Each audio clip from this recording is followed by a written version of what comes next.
Hello students, आज हम देखेंगे यूनिट नंबर 2 लिमिट लक्स के अंदर एक नई मेथड का एग्जांपल। ये जो मेथड है वो ऑलरेडी हमने देखी है।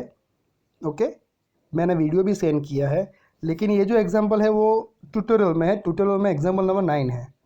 मैं आपको सॉल्व करके ये दिया है मैंने, तो आपको अच्छी तरह से समझ में आया। पहले क्या देखना है, देखो यहाँ पे लिमिट देखनी है। n टेंड्स टू क्या है, इन्फिनिटी है। जब इन्फिनिटी आती है ना, तब कौन सी फार्मूला यूज़ करनी है, ये वाली मैंने पहले ही बताया था कि इन्फिनिटी डिनोमीटर में जाती है, मतलब छेद में, तो आपका आंसर के लो है 0। अदरवाइज आप इन्फिनिटी ऐसे ही रखो तो इन्फिनिटी हो जाएगा। सब कुछ मल्टीप्लाई करो, उसके साथ ऐड करो, सब्ट्रैक्शन करो, कुछ भी करो इन्फिनिटी के साथ, आंसर क्या आता है, इन्फिनिटी आता है। हमें n को 1/n में कन्वर्ट करना है और इन्फिनिटी रखना है, तो क्या होगा 1/इन्फिनिटी। हमारा आंसर क्या हो जाएगा, 0। ये न्यूमरेटर में 1 के अलावा कुछ भी हो तो चलेगा, डिनोमीटर में इन्फिनिटी आता है तो आंसर क्या आता है, 0 आता है। इनके ऊपर ये एग्जाम्पल है, तो जो भी एग्जाम्पल है मैंने लिख दिया है। देखो अब क्या करना है, यहाँ पे ऐसा नहीं है कि n के फॉर्म में ही एग्जाम्पल आता है, एग्जाम में ये x के फॉर्म में ही आता है। n की जगह पे x भी दे सकते हैं वो लोग, तो सेम ही मेथड है, n की जगह पे हमें x लिखना है वहाँ पे। यहाँ पे न्यूमरेटर में देखो n का पावर हाईएस्ट कितना है, देखो ये n³ है। 3 जो पावर है वो हाईएस्ट है, तो उनको कॉमन निकालो n³ को। n³ को कॉमन निकाल दिया ये न्यूमरेटर में से, तो बाकी क्या बचा, जो भी बचा वो ब्रैकेट में लिखना है। तो देखो ये 3n² है, तो n² निकल गया था, बाकी क्या रहा 3, तो ये लिखा है।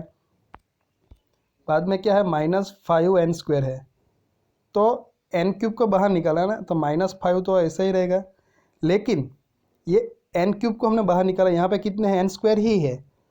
एक n की कमी हो गई, तो उनको -5 के साथ डिवाइड कर दो। जितने n की कमी रहती है, शॉर्टेज होती है, उनको डिवाइड करो। तो देखो -5/n लिखा है यहाँ पे। बाद में क्या है, +7n, तो +7 तो कांस्टेंट है, तो उसको ऐसे ही रखो। ये n एक ही है, हमने कितना निकाला था, n³, तो 2n की कमी हो गई, तो n² के साथ डिवाइड कर दो, तो +7/n² हो गया। अब ये -1 है, उसमें तो कोई n है ही नहीं, तो हमने जितना भी निकाला है कॉमन, उनके साथ क्या करो, उसको डिवाइड करो, तो -1/n²। ये न्यूमरेटर हो गया कंप्लीट। अब डिनोमीटर में देखते हैं, तो डिनोमीटर में भी वही है। n का हाईएस्ट पावर कितना है, देखो n³ है, बाद में तो यहाँ पे तो n² है, यहाँ पे n है, यहाँ पे तो n है ही नहीं। n³ को कॉमन निकालो बाहर, तो ब्रैकेट में क्या रहेगा, देखो यहाँ से 4n³ है, n³ चला गया तो क्या रहेगा, 4 रहेगा, वो लिखा है। यहाँ पे n² है, एक n की कमी होगी, +n² है, देखो। ये प्लस कुछ नहीं है, मतलब 1 होगा, और n² तो बाहर निकल गया, लेकिन हमें कितना निकाला है हमने, n³, तो n² ही है यहाँ पे, तो एक n की कमी हो गई, तो n को डिवाइड कर दो, तो क्या होगा 1/n।